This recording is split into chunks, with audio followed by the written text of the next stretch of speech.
Has he caught AIDS? Oh my god. But how can we help him? We have to get his. Oh my god, Ben, what have you done? I got a PS5 because I'm a cool guy who monitors website stock at 3 AM, and it's a really nice way of playing PS4 games. It has frame rates, loading, support for TVs which don't exist. Fancy TVs. It costs £400, but it coincidentally weighs £400. Those inevitable gamer rage videos are going to have a very different dynamic when someone squashes their dad with the thing. It has Godfall and can't play two humans, so yeah, back to the 360 I guess. Don't worry though, there's still stuff I can talk about on this thing. Technically my 360 has lost media on it. Oh, you're gonna be really disappointed when the lost media turns out to be Castleminer Z. When you look at the 7th console generation, I'd say one of the major changes was indie games becoming much more mainstream. That's not to say they didn't exist before, even a lot of the most popular indie games on these consoles were in fact remakes of older indie games, but it was mostly a PC thing. They had the most accessible internet, and games were cheap enough to make back then, so you got plenty of more budget, risky titles on consoles anyway. Moving into the 7th gen though, two substantial changes were made. Games became much more expensive and complicated to develop, so those smaller budgeted titles went away a bit, and internet on consoles started to become a norm rather than a luxury. You didn't need any adapters, it was just kind of there. And so indie games fit perfectly into this ecosystem. PlayStation had plenty of stuff on their store, but to me the main focus was Xbox Live Arcade, with Super Meat Boy, Dust, Splosion Man, Spelunky, Castle Crashers, and also a ton of games that weren't technically independent, but these were all good, solid titles which opened up more niche indie stuff to a general audience. While in the background, indie games on PC were building a huge library so that we have such a broad selection now. Indie games grew throughout the generation until it became just another pillar of the medium.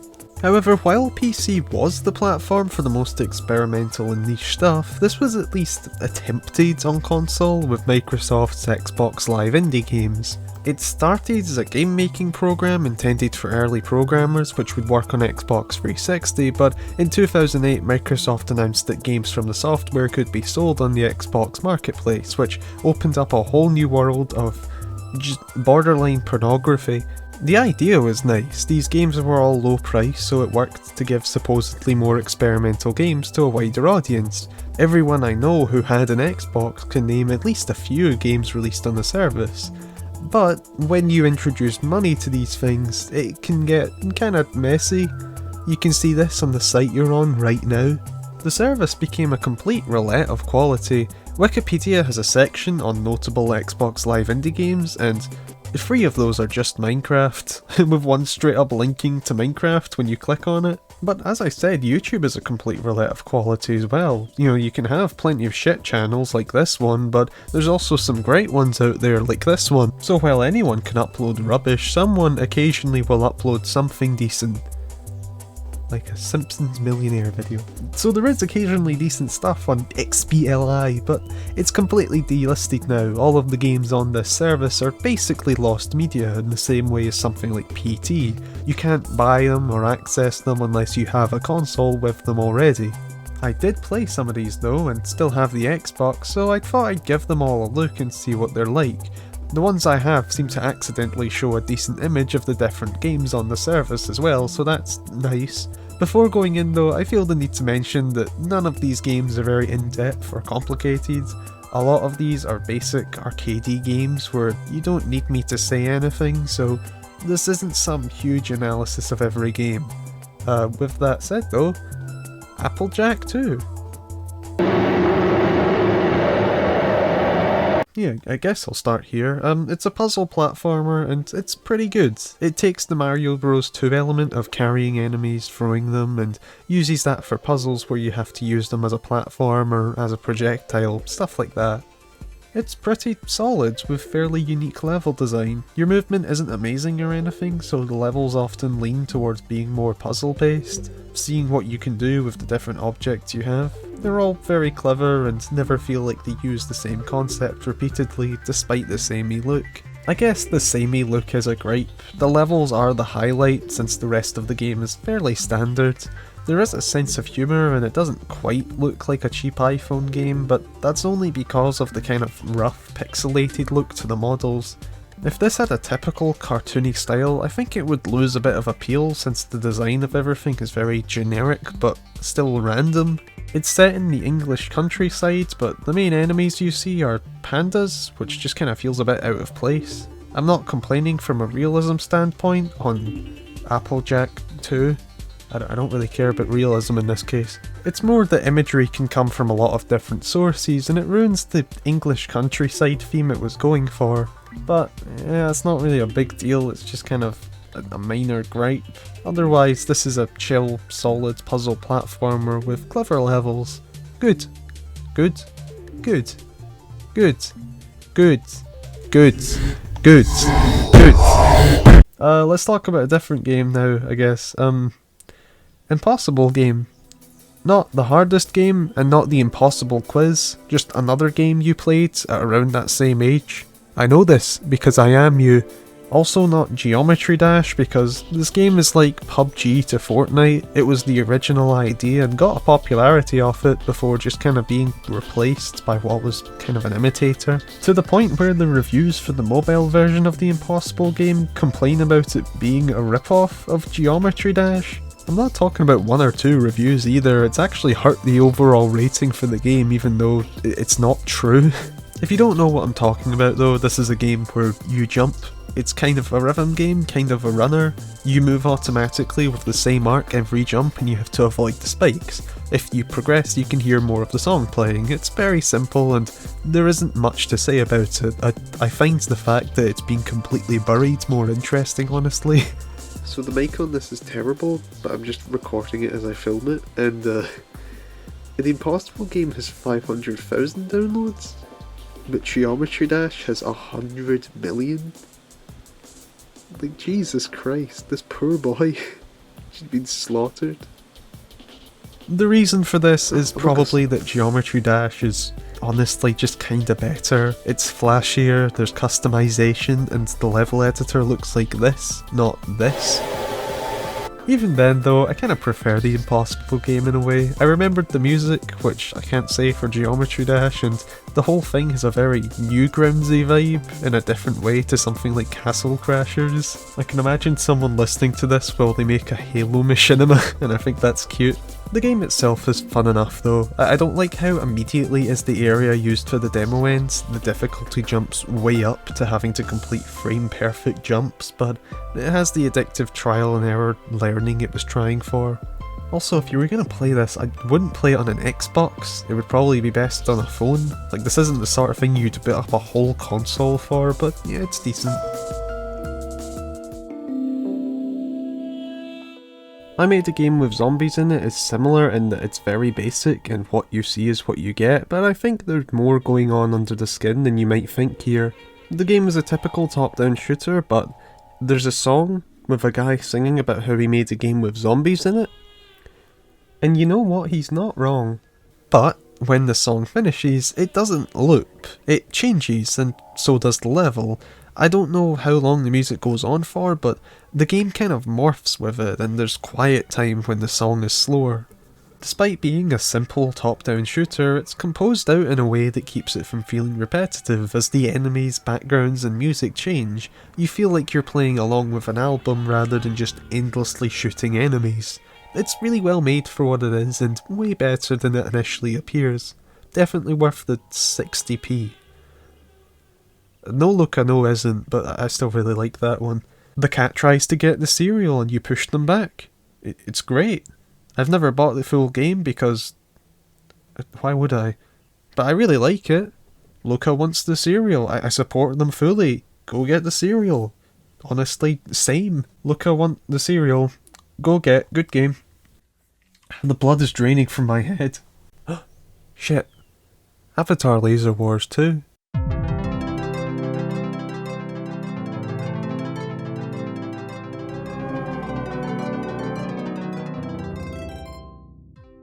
I remember I bought this because I liked Halo and the official Xbox magazine said it was a good alternative to Halo. That was a fucking lie. We're moving into the Avatar games section now. You remember the Wii had the Mii's and tons of games used them as playable characters because that's fun? People liked seeing themselves in Wii Sports, so for Xbox 360's avatars, Microsoft did nothing. This creator is surprisingly in-depth. I managed to recreate myself down to the mouth and there are tons of clothes you can choose, but Microsoft didn't do anything with these avatars apart from the friends list and a few Kinect games. You could even spend real money on outfits for these guys, so I'm pretty sure plenty of people would have wanted to use them in games. I know I did, but thankfully, random developers of shovelware let you use them. Everyone I know who owned a 360 owned Doritos Crash Course, and I'm certain it's because it was one of the only decent games that let you use your avatar in a game. Also, it was free. And I only really speak to Doritos fans. But anyway, because of this, a bunch of indie games advertised themselves as Avatar whatever, and they banked off people thinking like, oh, avatars, which I fell for, and here we are. I have a useless game on my Xbox, and surprisingly no one is playing it, and 11-year-old me was robbed of 60p. Those bastards. I can't comment on how the gunplay is since there's no bots and no players, but I can say that it's Call of Duty with one map. It's not awful, but it's exactly what you'd expect of this kind of game. It's low effort, and there was no reason to buy it if you had the real Call of Duty. Apart from, like, avatars, I guess. I've unlocked every gun, which was weird because I don't think I played much of this, so I checked the awards bit and it confirms that no, I didn't spend much time on this. It also shows there's an award for playing 100 hours of the game. 100 hours on one map, on a rubbish version of Call of Duty. Don't tell me if anyone's unlocked this, I really don't want to know. The reason I had the guns though was because of a game called Castleminer Z. It was made by the same devs, so if you owned that, they gave you a little bonus of unlocking everything. I think without permission as well, it just kind of dumped all this stuff on you. Speaking of Castleminer Z, you know Castleminer Z, right? Probably, maybe, I don't know. I think it sold really well for what it is, and I know tons of people who had at least some experience with the game. Which is cool because it's not good. The fact everyone knows about it isn't really a compliment, it's just like my generation's equivalent to Adolf Hitler. Remember I mentioned that a bunch of the notable Xbox Live indie games were just Minecraft clones? That's because Minecraft didn't come out on Xbox until 2012, and of course indie companies capitalised on this with Fortresscraft and the original Castleminer.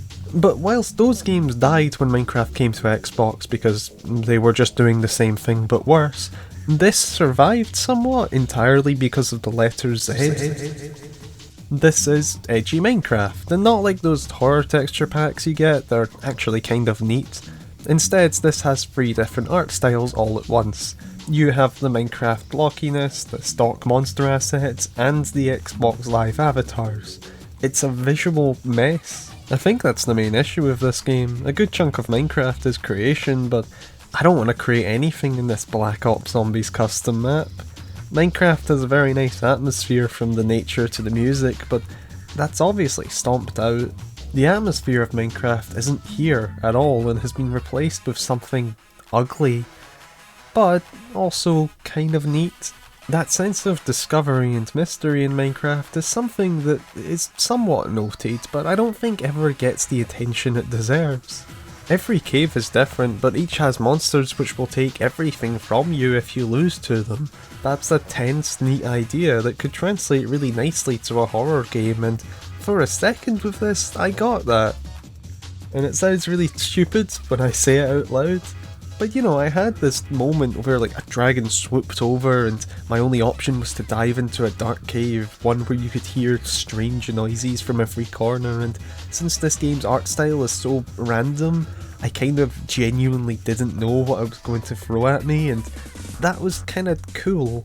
The game is obviously a cheap cash grab and I never want to play it again. It's ugly, but it's at least interesting to see how that ugliness translates into some creepy vibes, whether intentional or not. It was not intentional at all. Avatar Now that I think Legends is another Avatar-based video game, and this is probably the best, though that isn't saying much. I'm saying it's the best because it feels like its own video game. It has combat and RPG mechanics and writing that's at least unique. It's very meta, with you appearing through the dashboard, like the Xbox dashboard, and combined with the aimless art style and random Xbox avatars, it feels like a playable machinima or a fan game. It reminded me a lot of like the experiences I had with Game Maker stuff when I was younger, like my first little Big Planet levels where I just threw in everything and added NPCs with dialogue because I could. That sounds really insulting, and I don't mean it that way. I'm not implying this was made by a child or didn't require effort. I'm meaning that it was clearly made by someone who wanted to make a video game because they liked video games, rather than someone making a video game because they had an idea for one, and that difference gives the game a kind of indie charm that I liked. The game itself doesn't really have much worth mentioning, it's kind of generic and rubbish. Combat has you attacking, then waiting for your stamina to replenish, and it's just not great, but I at least like that passion project feel to the game.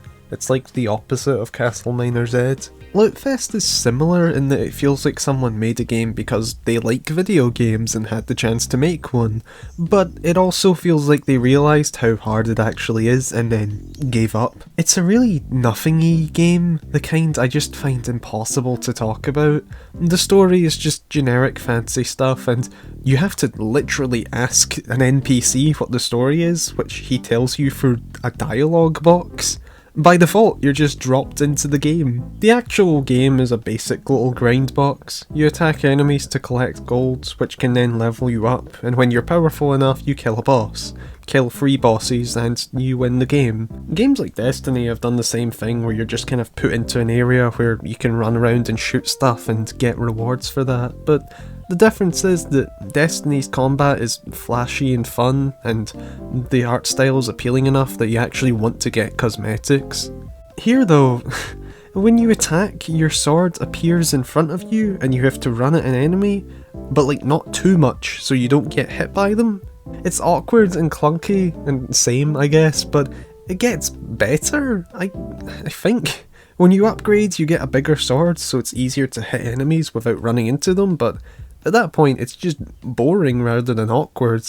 You see what I mean with it's difficult to talk about? Like, it exists entirely for its combat, but its combat is inherently bad. What do I say here? I like its music, it's spacey and ambient and doesn't fit the game at all. I don't think it changes depending on where you are. Like, you can go to the desert level or start fighting a boss or something and it doesn't change music, it just stays the same. It doesn't matter anyway, you can't hear it. It's that classic riddle, why does every video game have terrible audio mixing? Apart from that though, it has basically no story, plays poorly, and is really ugly. Like, you can see this, it looks unfinished. I'll just spoil the ending since you're not gonna play it. Like, don't even pretend you're gonna play Lootfest, the Xbox Live indie game. Congratulations! You've defeated the evil boss, got half the kingdom, and are going to marry the princess. Blah blah blah, you know the story. See you in Lootfest 2. I feel like that summarises the whole game. Like, ending text is the most basic NES ending you could make, but they didn't even bother writing that. I think they attempt at parody, but that's the only place I saw it in the game. And also the princess isn't mentioned in the actual plot of the game. As I said, I got the feeling from this that someone realised how hard it is to make a game and then just released what they had. That kind of development wouldn't really push someone to make a sequel, so I thought the See You in Lootfest 2 was a joke, but no, it exists. And I can't play it since I don't have it, but I thought I'd point it out since I was kind of like surprised it exists. The Lootfest isn't the worst game I've played, but if I was like listing the worst games I've played, this would go in a category alongside rubbish Game Boy Advance ports and spam games on Steam. Like, games that aren't awful to play, but are just really boring, completely valueless. Not the worst games of all time, but probably the ones I recommend the least, as all they do is waste your time.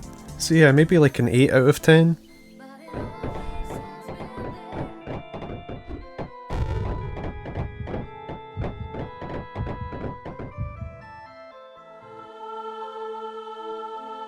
Cursed Loot feels the same, sadly. From the outset, I thought this would be one of the better games. Its presentation is fairly decent, and it has a clear idea of what it is, a roguelike. But I feel like I should change that genre quickly. Yeah, there we go. You guys ever played the original Rogue? It's one of the best games for systems like the Commodore and Amiga, in that it was really influential, but you're insane if you want to play it now. I love me some roguelikes and lights, and I appreciate the ideas the original Rogue had, but my experience playing it more recently is working out the controls, and then just kinda getting bored. There are plenty of old influential games that I can still play fine nowadays, but they're mostly action games with gameplay that feels good anyway. But Rogue is an RPG with no story, so it's mostly combat, but it's RPG combat from 1980, so you just kinda walk into enemies and collect loot. It's interesting to play a game that is so influential nowadays, but I wouldn't play it for any other reason. Take that, add nice enough graphics, really basic skills, and a couple minigames, and you have Cursed Loot. It's a game that feels the exact same as the original Rogue, but came out the same year as Binding of Isaac. The game is mostly combat, and the combat is you walking into enemies. The equipment system is very basic, and the gimmick the game is named after can be almost ignored because scrolls to reveal cursed items are fairly common, and why would you equip items that could be cursed when the game isn't hard enough to take risks like that? This is the kind of useless game I was talking about with Lootfest, but at least Lootfest was interesting in that it felt like the devs gave up. This is just kind of generic and whatever, and I feel like I've been complaining too much, so let's move on to a game I do actually like, and another that's alright. I put these together because Zombie Estate 2 is basically an update to Zombie Estate 1. There are a couple of top-down co-op zombie shooters. I'd say they're closest to a top-down killing floor. Zombie Estate 1 is decent enough, but feels a bit basic, and the music is awful. Watch this.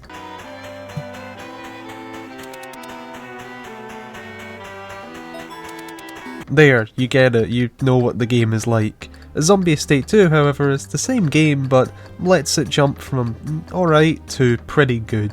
The obvious big thing is that the presentation is better, the music isn't terrible anymore, and the game just looks a little bit less cheap. There are also unlockables which give a nice incentive to keep playing, and little changes I thought worked pretty nicely. There are now easier ways to support your teammates like healing, and waves now end once you've killed a number of zombies rather than all of the ones that spawned, which cuts out that awkward cleanup after every fight. Again, you kind of get it by looking at it, but it's definitely improved enough so that this is a neat little distraction. My only complaint is that matches are too long. You can only select 15 waves, which took me like half an hour, or endless. There's nothing shorter, and the length doesn't really fit the game considering it's very arcadey.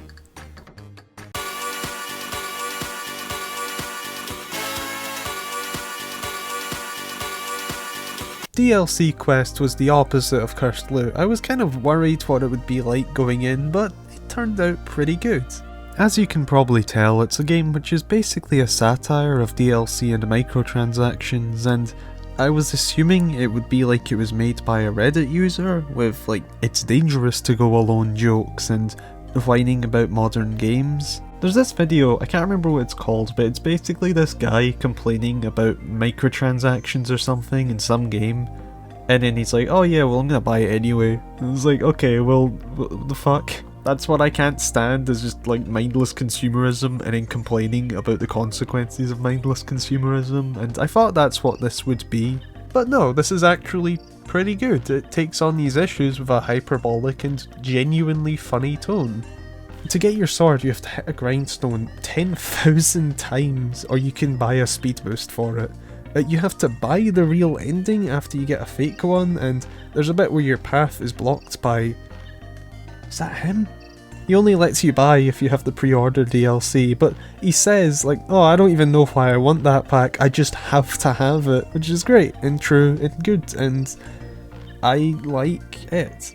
The game is hyperbolic, but it's also relatable and grounded in how these companies try to scrape money from you. It's not just dumb gamer references, and while it's not that long, like half an hour maybe, it makes its point without wasting time, and I enjoyed it a lot. Why'd they make a sequel though? Making an unnecessary sequel that doesn't add anything to a game about corporate greed, which itself made fun of unnecessary sequels, sounds like a joke, but here we are. This game isn't bad, I just don't like it.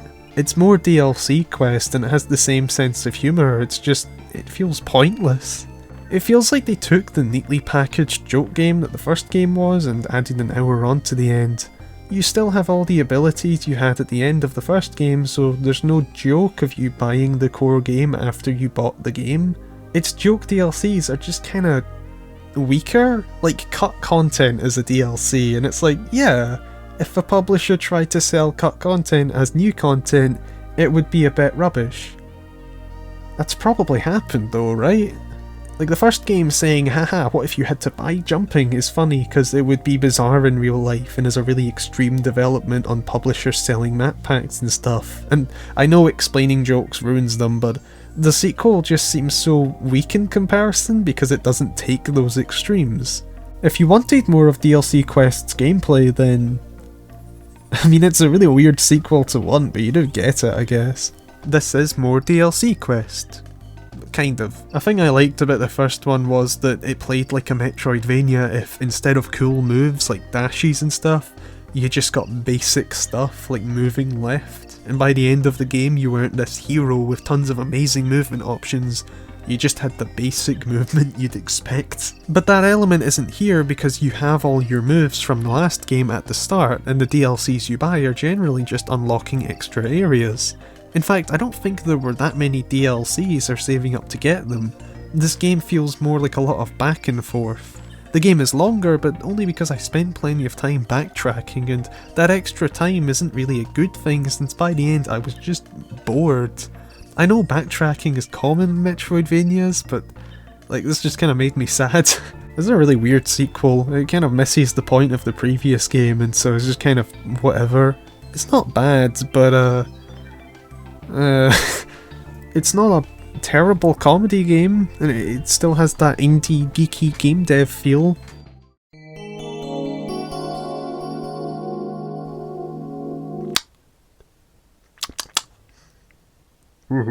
Anyway though, this video is getting kinda long, and I still have a few games to talk about, but I really don't have anything to say about quite a few of them, so let's quick fire them. Slick is a platformer with bad controls, boring level design, and neat graphics that are really weirdly cropped. Stick 'em Up 2 is this 2D shooter with a pretty cool style. Stick 'em Up Versus completely removes that style though, and it just changes it into Quake, but really slow. I still kinda like this look though. And Get to That Chopper would be pretty good if it was one of the earlier uploads on Newgrounds. But it was uploaded to Xbox Live in like 2011 and you have to pay for it. They made a sequel by the way, it's the exact same game. Like that's not an exaggeration, there's a different player character and that seems to be it, it's the same game. There is one game left though that's actually really good, and that's Murder Miners. And like most good online multiplayer games, it's dead. Wait, it's dead? It's not dead. No, hold on. Yeah, it's kind of difficult to play this now. It has split screen, but you'd have to get people over to play Murder Miners. And apart from that, like, there's a zombies mode, which isn't finished. They spawn so slowly, they're not a threat, so yeah, this game's kind of useless now. On Xbox.